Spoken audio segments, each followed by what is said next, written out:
ने चरण पकड़ ले महाराज, आप जा रहे हो,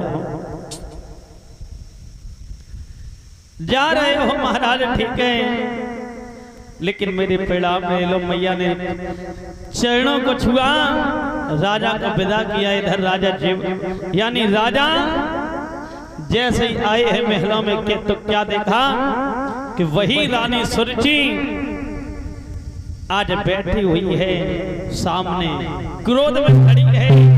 तो महाराज दानवान ने सोचा कि ये क्रोधवान है, ऐसा तो नहीं इसको मालूम पड़ गया हो कि मेरी सौत के यहाँ से आ रहे हैं? एकदम से कहा कि महाराज मैं समझ गई कि आप कहां से आ रहे हो। तो राजा उद्यानवान ने सोचा कि अगर हम इससे दब गए तो ये मेरे सिर पे सवार होगी, ये मेरे सिर पे सवार होगी। एकदम से क्रोध में कहने लगे, अरे बेहूदी, मैं तेरे दरवाजे के बाहर पड़ा रहा और तू मुझसे सवाल जवाब कर रही है। सुरुचि ने देखा कि महाराज नाराज हो रहे हैं, तो सुरुचि ने कहा महाराज आप नाराज मत होइएगा, चलिएगा महलों के अंदर चलिएगा। आज मेरे भैया वही लेकर के गए हैं, समय बीता है। समय बीतने के बाद में उसी रात्रि वो सुनीति मैया और सुरुचि मैया दोनों गर्भ धारण करती हैं। बोलिए गोविंद भगवान की। आज मेरी मैया जब गर्भ धारण किया और समय बीता तो मैया सुरुचि के गर्भ से एक बहुत ही सुंदर से बालक ने जन्म लिया और सुनीति के गर्भ से भी एक बहुत सुंदर से बालक ने जन्म लिया। और जब नामकरण हुए हैं तो सुरुचि का बेटा जो था उसका नाम रख दिया है ध्रुव, और सुनीति का जो बेटा था उसका नाम रख दिया ध्रुव। सुरुचि का बेटा था उसका नाम रख दिया उत्तम। यानी मेरी मैया दोनों बालकों के नामकरण हुए और नामकरण होने के बाद में आज दोनों बेटा धीरे धीरे बड़े हुए हैं, सियाने हुए हैं। क्योंकि बताया भी है कि जैसे नाम तैसे काम। तो यानी जितने ध्रुव बेटा पढ़ने में तेज हैं उतने ही उत्तम पढ़ने में निल हैं मेरे भैया।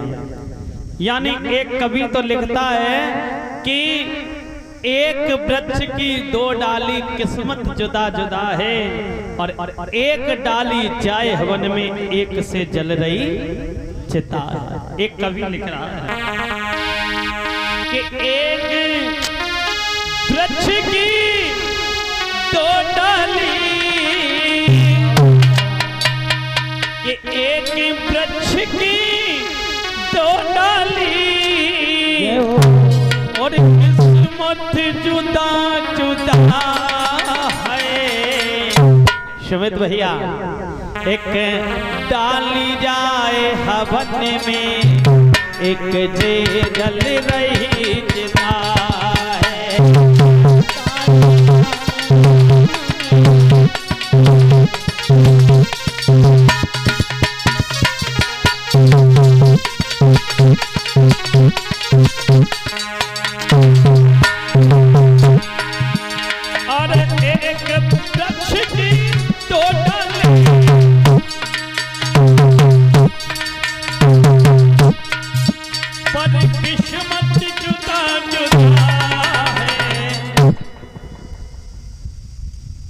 मान जाओ।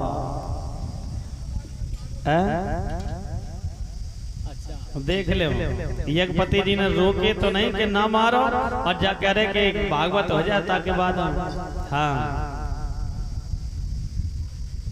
और एक डाली जाए हवन में एक से जल रही चिता है।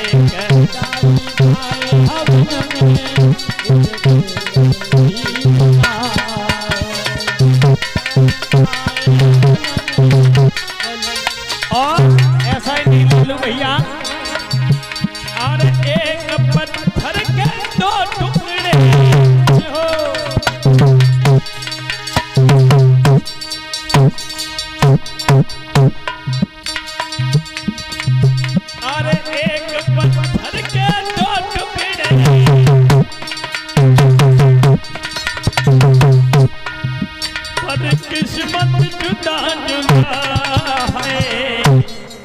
एक बन शंकर जी पूजता एक सड़कों पर पड़ा है।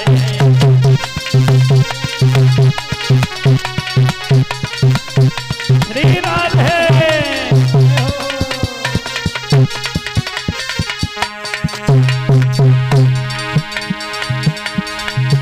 और एक बाप के दो बालक पर किस्मत जुदा जुदा है।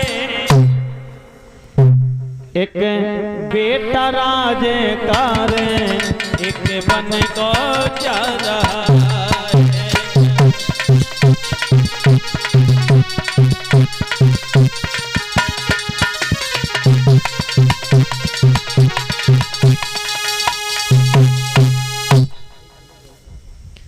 आज मेरे भैया